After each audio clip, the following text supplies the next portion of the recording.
tumaze iminsi rero tuganira ku Mana, Imana nyamana, Imana y'urumuri, n'Imana yindi yiyimitse abantu bose basenga, benshi bita Satani, ariyo Mana iyoboye isi, kuko Imana nyamana ari urumuri.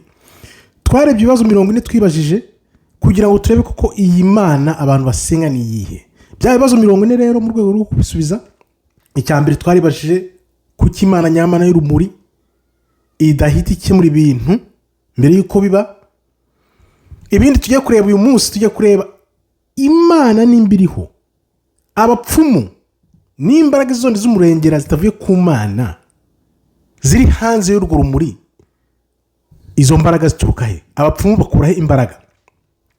Ibyo nibazo rero twibajije tuvuga tuti kuki Imana yaretse Imana ntoya, Imana ya fake iremwa, nubwo inyurabwenge yayiremye, byatewe n'iki?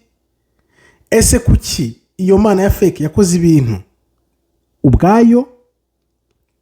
Ese ni gute noneho Imana y'urumuri isanga abahanuzi ikabohereza muri ino si y'Imana ya fake? Ariko uyu munsi ntabwo ibyo byose aribyo tugiye gusubiza, tugiye kwibanda ku bapfumu. Imbaraga bazikura he? Ese kugira ngo ubigiremo ibibazo bigenda gute? Ni gute bigira ingaruka ku muntu? Abapfumu hirya no hino bari hose, abantu birirwa bagenda mu bapfumu, ibyo bintu imbaraga ziva he? Kuko izo mbaraga tuzi neza ko zitava ku rumuri nyarumuri, ukuri nyakuri. Imbaraga z'abapfumu ziva he? Nibyo tugiye kureba uyu munsi. Wabirwanya ute?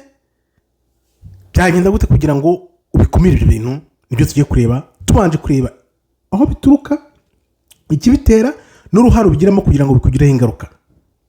Nkakubwira ni rero ibintu ntubyiherane, kandi aho like kugira ngo ubutumwa bugere ku bantu benshi cyane, abahura n'ibyo bibazo, ababyibaza byinshi cyane. Nzi ko ibiri ibintu benshi mwibaza mutumva, kuko insengero zanyu hirya no hino ntabwo zibabwira ku bintu nk'ibi ngibi kugira ngo mubimenye, mubikumire bitari byabagiraho ingaruka.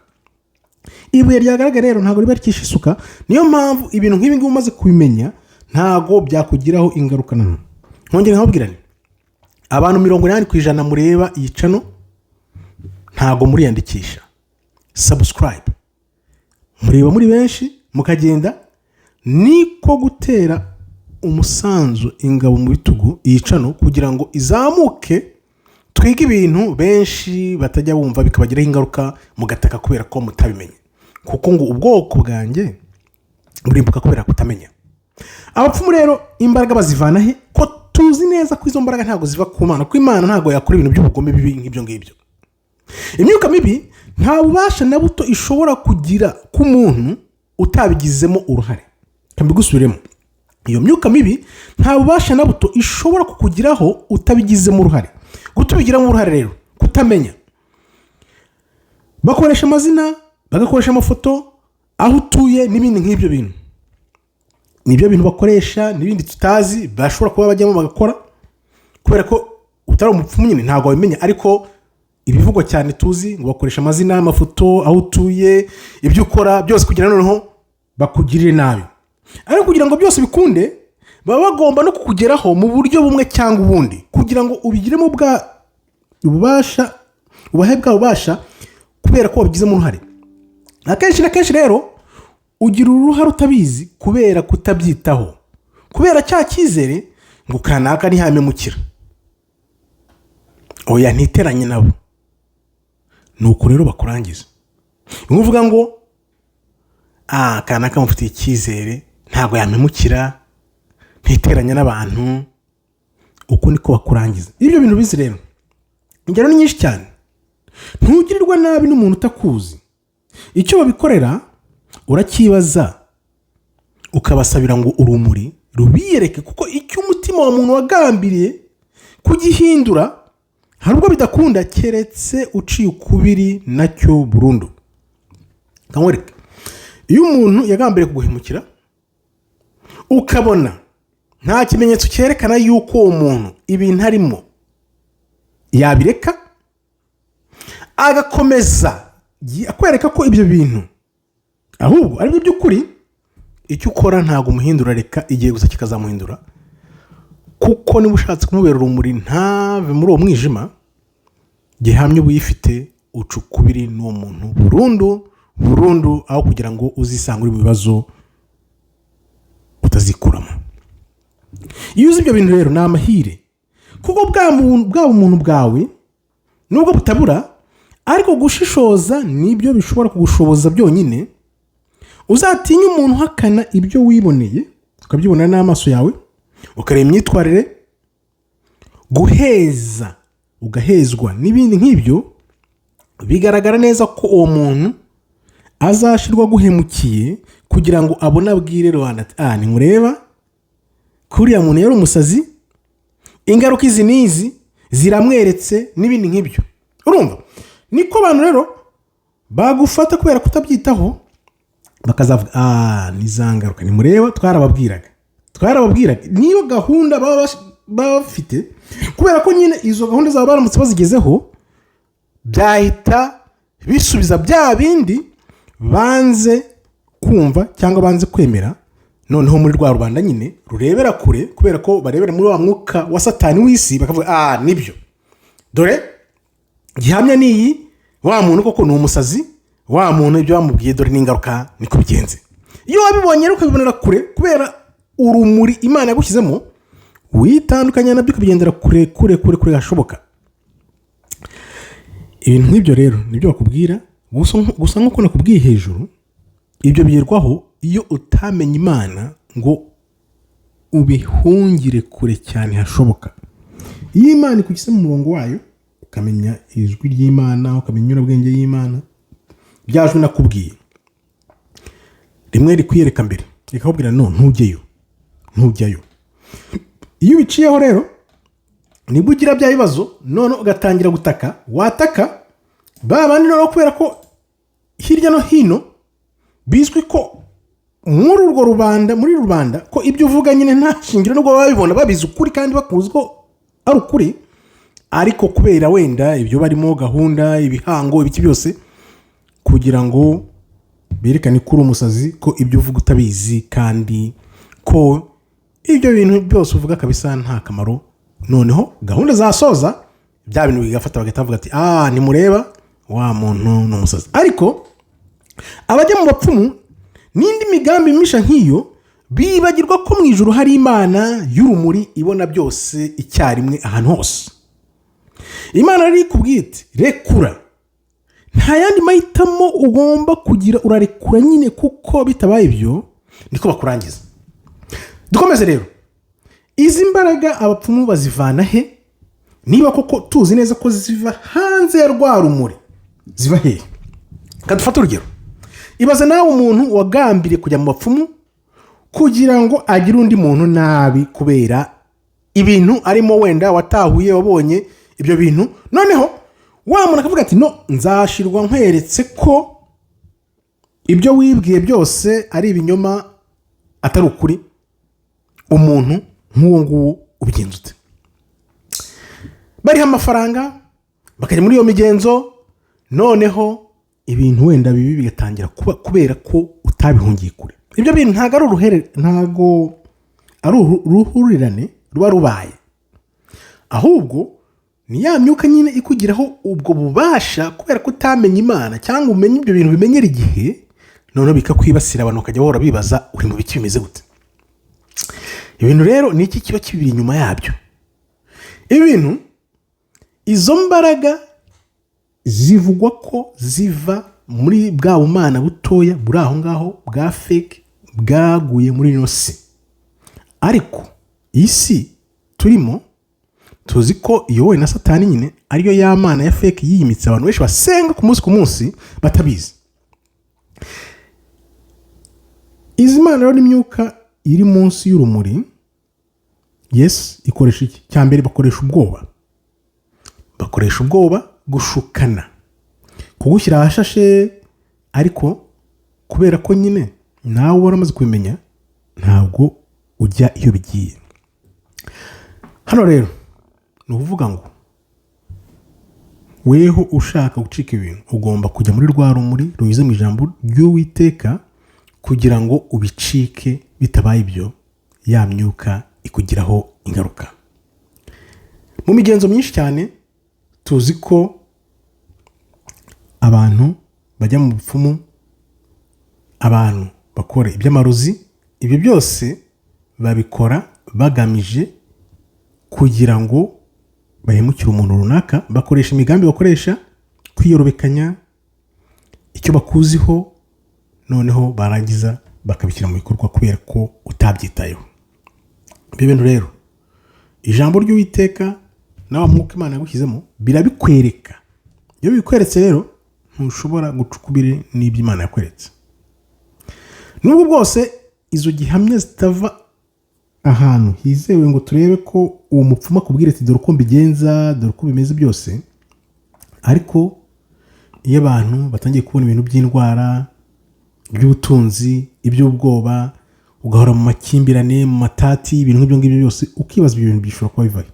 Ariko iyo wabiboneye kure ibyo bintu by'indwara, ibyo bintu by'amatati, ibintu by'ubukungu byose, ahubwo ugenda uzamuka, kubera ko uko ugenda ubyiyambura niko ugenda urushaho gusanga Uwiteka ujya mu rumuri, kugira noneho uhuze za gahunda ze. Kuko abantu bashobora kwibaza uyu muntu bimeze gute ko tuzi ko bimeze gutya na gutya, kumbi ni imbere wenda utari wabimenya, utarabimenya byakugiraga izo ngaruka wenda kubera iyo mitongero ibyo byose. Ariko iyo umaze kubimenya, burya ryawe ryagaragaye ntabwo ribakisha isuka. Imana rero niyo mpamvu igomba kubera urumuri abantu, izi neza ko turi muri isi y'umwijima. Ibyo byose Imana izi neza ko tubirimo, ariko byanze bikunze ni amahitamo. Ya mahitamo ugira rero yo gutwikira ibyo bintu ukorosaho, nibyo bikugereza izo ngaruka. Ariko iyo utoroshe ukavuga ati no, ngewe ntago njya imbizi, ntago nyurwa manuma n'ibyo bintu byose by'ubupfumu n'ibyo byose, nibwo ubishyira ku ruhande. Reka turebe rero kubera iki abantu bajya mu bapfumu. Hano hantu rero bitangirira byose ku mutima. Umutima, abantu bajya mu bapfumu kubera iki? Umutima mubi. Ni ukuvuga ngo hari ufite ishyari, hari ushaka wenda kwihimura mu bintu runaka, kubera ko wenda yanzwe, kubera ko wenda yanze kumvira umutima we, cyangwa se bakavuga bati dore uyu muntu agiye kugera ku bintu ibi n'ibi, reka tujye mu bapfumu tumurebe ukuntu twamukumira. Harimo abajyamo kubera amafaranga, kubera imbaraga, kubera ibyubahiro no kuyobora. Ibyo bintu byose rero nibyo bituma abantu bajya mu bapfumu, aho kugira ngo abo bantu begere Imana barebe ko bakizwa, baje mu ijambo ry'Uwiteka, ariko bajya gushakira ingufu ahandi kugira ngo barebe inzira y'ubusamo ya bugufi, noneho barebe ko bagera ku migambi bagamije kugira ngo bayobore, kubera amashyari, kubera ibintu byose navuze hejuru. Ibyo bintu rero iyo abanyabata bishoboye ubwabo bwonyine, nibwo bajya mu bapfumu. Akenshi na kenshi ntabwo baba bagambiriye kugira ngo bakumugaze cyangwa bakora ibintu bibi, ahubwo ni ukugira ngo bagutere ubwoba, urwikekwe, ucanganyikirwe, noneho aho ngaho rero bavuge ariho bakuyoborera. Ari bya bindi byacishwa nk'aya ndirimbo ya Karasira yaririmbye kera, urayizi. Bashobora kwifuriza kugira ubukene. Yes, hari abajya mu bapfumu kugira ngo bagukeneshe, kugira ngo witere icyizere, kuko iyo ubwoba bwinjiye mu bwonko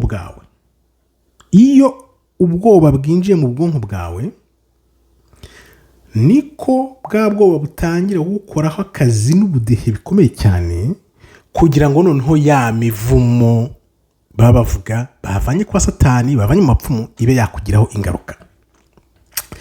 Babigenza rero gute? Uko babikora ibintu rero, uko babigeraho, ku nyishu za kera uko zivuga uko byagendaga. Ibyo bintu byose tuzi ko iyi si yahawe Satani, ya mana yabo n'abambari bayo, niko bajya kwambaza iyo myuka, noneho bagahamagara izo mbaraga kugira ngo zikugire ububasha, kubera ko uri mu mwijima utazi Imana. Ariko iyo uzi Imana, nawe urasenga nyine, ubundi ugasoma n'ijambo, byose bikaba ubusa.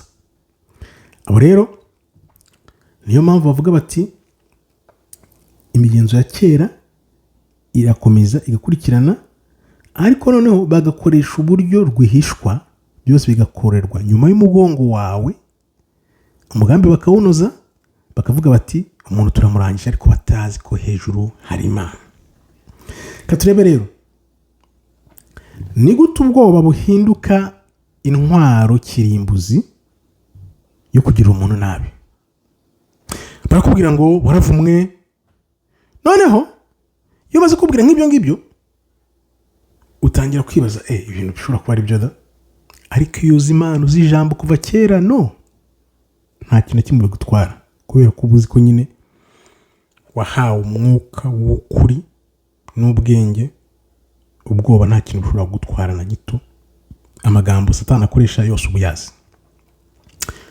Tuvuge wenda ugize nk'inzozi mbi, wenda ikibazo cy'amafaranga cyangwa ikibazo cyo gushwana, ikibazo cy'amakimbirane, ibyo byose ukareba wenda amahirwe agenda atinda buhoro buhoro, ugakomeza ukibaza ibintu bimeze gute.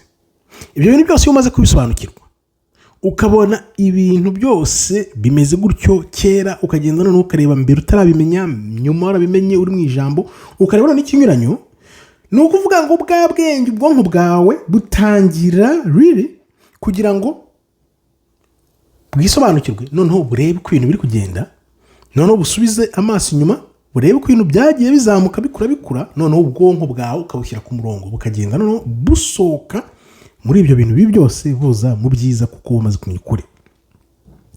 Ubwoba rero kuki bukoreshwa cyane, ni uko ubwoba buhindura imyumvire ya muntu. Ubwoba kandi bunahindura uko uryama. Ni ukuvuga ngo ibyo bintu byose, ibitekerezo n'imyanzuro yose ufata, ubwoba bushobora kubihindura. Niyo mpamvu iyo uvugisha nk'ukuri bagushyiraho ubwoba, ni ukuvuga ngo barakukanga bakubwira bati tuzakugira gutya tuzakugira gutya, kugira ngo uhinduke ya myumvire bihindure. Rubanda rurakubona gute, bizagenda gute? Iyo ukigendera kuri bantu barambona gute, ni uko nguko ibintu nyine bikubana urusobe. Ariko iyo wamenye Imana nyine ntabwo ukigendera kuri barambona gute, barakubona gute se bose bari ku mujyi wa Satani, ubu bizi nyine, ubu babona byose ibintu birimo. Niyo mpamvu rero iyo umaze kubimenya bya bindi bavugaga ngo ni umuvumo, nta kintu na kimwe uba ugifite ububasha, kuko uba wamaze kubimenya. Ubwo bwoba rero uko bwumvikana ni nk'umukino, ni nko kugira bagukine amarangamutima, noneho bwa bwoba buhinduke intwaro yo kugusenya. Ni ukuvuga ngo bitangira ku mutima, amashyari, ibintu nk'ibyo byose guteza ibibazo, noneho hakazamo ubwoba, hakaza gukanga, hakaza kuvuga abantu barakubona gute, biragenda gute, kuko n'ubundi abantu baravuga. Uzaba mwiza abantu bavuge, uzaba mubi abantu bavuge, uzabigenza ute? Na Kristo baramuvuze na n'ubu baranamuhemukiye mugira nabi. Kristo rero niba byaramubayeho, ngewe ndinde. Niyo mpamvu rero ugomba kwirinda ukoresheje inyurabwenge Imana yaguhaye, kugira ngo hato utazatangira kwirirwa wicuza ngiyo bigenda gutya, kandi noneho uzi ko uri mukuri, ugomba kukunambaho. Iyo abantu rero bashaka guhemukira undi muntu binyuze mu bapfumu, bakoresha ubwo nk'uko nakubwiye, bagatangira gukora ibintu bya manipulation, kugira ngo abantu babone ko wenda bashobora kuba ari benshi, bari mu rumuri, bari mu kuri, kumbi kwa kuri niyo kwabanyakamwe. Byanze bikunze ni igihe kuza hanze. Reka turebe rero, hano hantu niho ubonera ko ibi bintu byabo bigenda. Hari igihe bakubwira ngo nyine ngo waravumwe, ariko iyo umaze kubimenya ubigenza ute? Ni gute ubigenza iyo uzi ko byanze bikunze ibyo bintu biriho, kandi ko ushobora kuba waba umuntu wabigiriramo ibibazo? Ikintu cya mbere rero, utagira ubwoba, ukihangana, ukavuga uti ngewe ntabwo nzagira. Ntukavuge ngo ibi bintu ntabwo nabicikira, reka mbe nkabo, ndenzeho. Ibyo kurenzaho nibyo bikurangiza. Ugomba kugira amakenga iteka, kubera ko iyo uri mu ijambo byanze bikunze rirakwereka rikubwira ati no, bino bintu wijyayo, ibi bintu jyayo, ibi bintu bimeze gutya na gutya. Iyo bitabaye ba nyir'ubwite bakwereke ko ibintu koko bifungutse ibintu babivuyemo cyangwa babiretse, ntaho wirirwa ujya, urabireka kuko ibimenyetso byose urabibona. Utangira kwibaza uti ese yaba ugize nk'ibibazo mu kazi cyangwa mu bukungu cyangwa se mu bantu ufitanye n'abandi, ibyo bintu byose ugomba kubyibaza ukavuga uti no bimeze gute. Niba ubona bimeze neza, jya umenya ko niba Satani agambiye kugushyira hasi nibyo azaheraho akuvanaho. Ni izihe ntambwe rero watera kugira ngo ibyo bintu byose ubikubite hasi? Ugomba kwanga kugira ubwoba, guterwa ubwoba.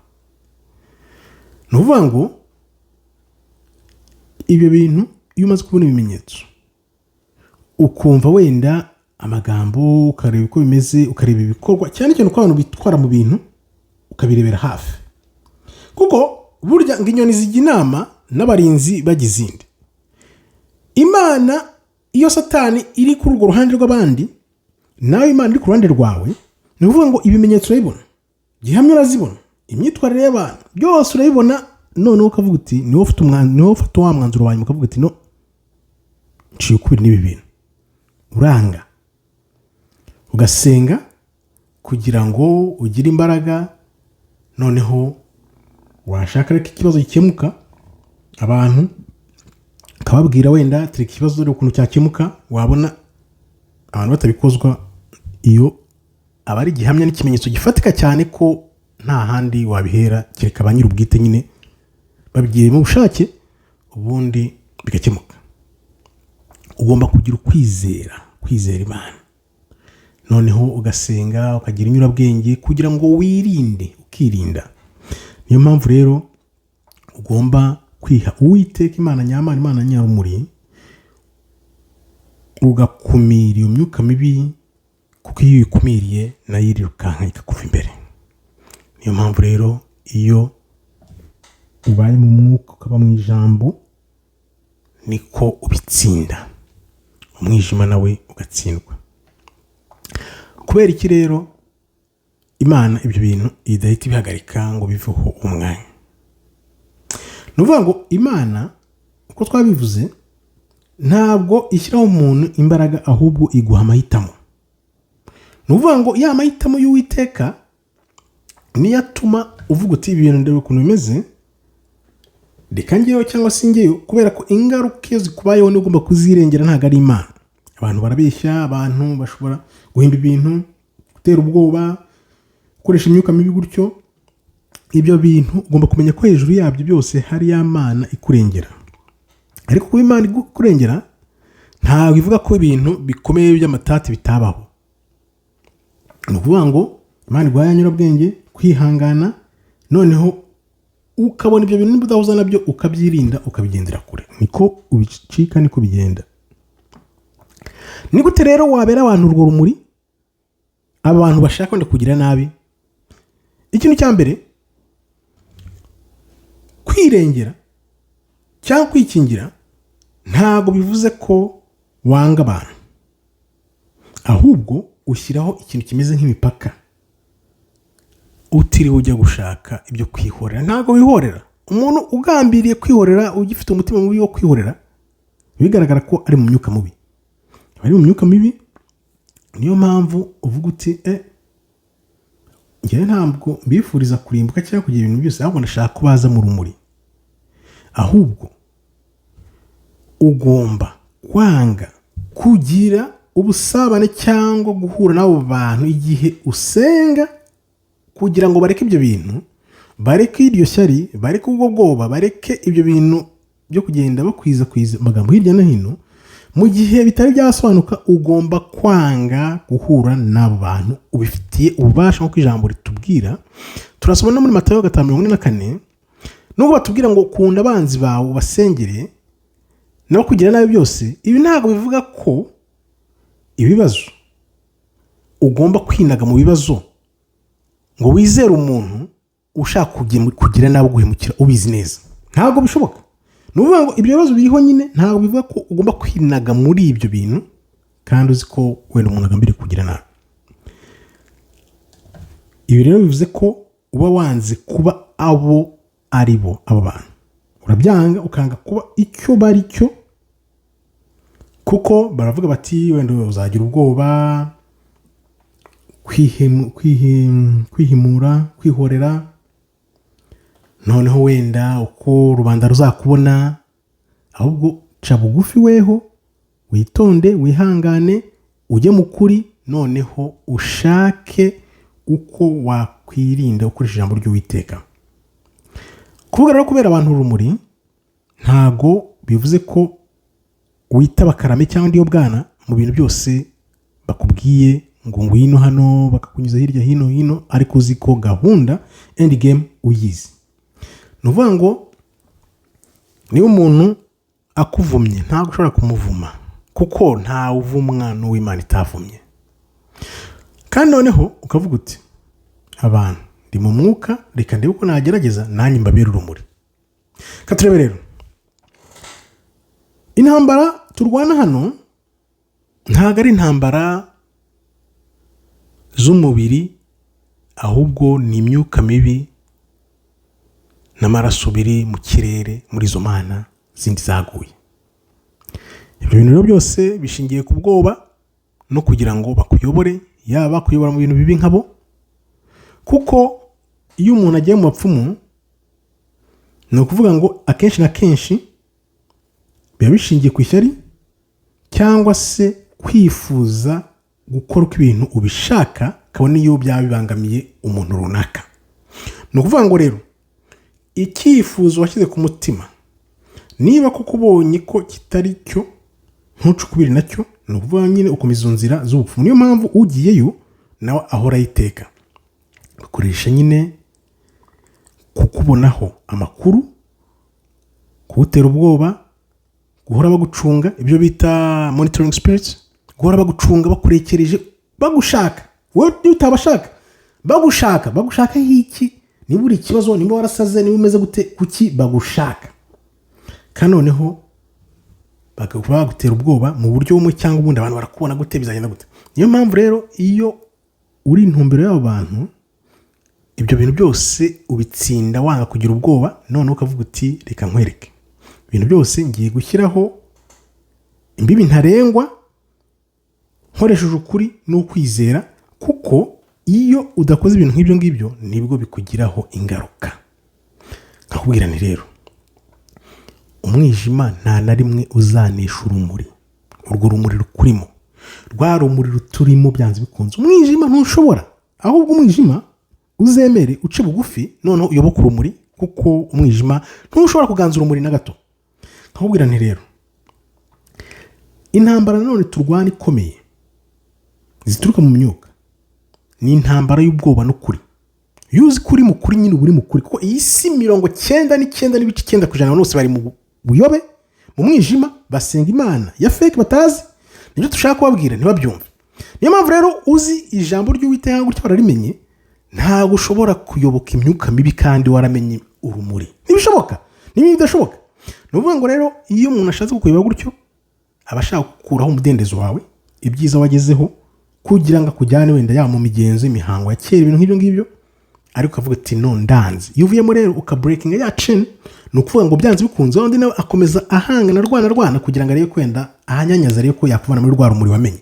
Ni ukuvuga ngo iyo umaze kubona ikintu ntabwo ushobora gusubira inyuma ngo uvuge ntabwo wakibonye. Niko bimeze rero, niba nabyo niko bimeze, ukomeze ushakisha ukuri. Ikibazo cya nyacyo wakwibaza ahubwo cyoroshye ni iki: ese abapfumu bagira imbaraga?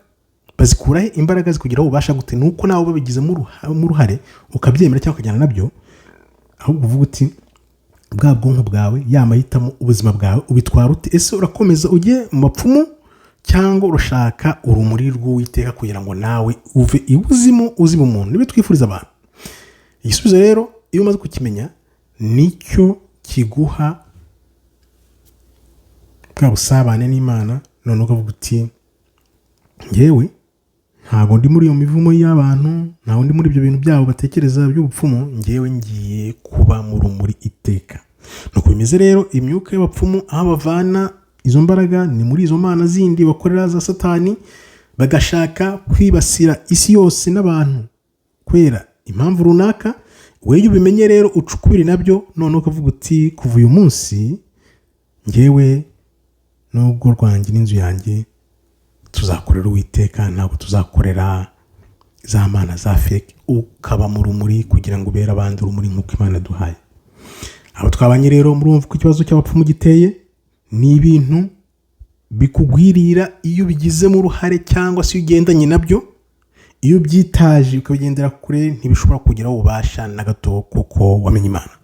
Nkababwira nti rero abantu mutariyandikisha mwiyandikishe, kuko 80% bigaragara ko muza mukareba gusa mukagenda. Nk'ibi ni ibintu tugomba kuganira kugira ngo mumenye uko mubyitwaramo, kandi ho like mbere yo gusohoka, ubundi ubisakaze hirya no hino kugira ngo abantu bahura n'ibibazo nk'ibyo ngibyo bamenye icyo babarwana nacyo. Kagira nti ndabashimiye kubera ubwitange mwinyereka bwo kwiyandikisha muri benshi cyane, munyote ukuri amanywa n'ijoro. Nkagira nti Imana ikomeze ibarinde, murwanye iyo myuka mibi aho ikagera, mwitandukanye nayo, kabone niyo byaba bikorwa n'umuntu wumva wari wize cyangwa uri hafi yawe. Amahitamo n'ayawe yo kwitandukanya n'ikibuko cyaba kimeze kose. Nkabashimiye rero, Imana ikomeze ibarinde. Shalom shalom, toda haba tov meyo.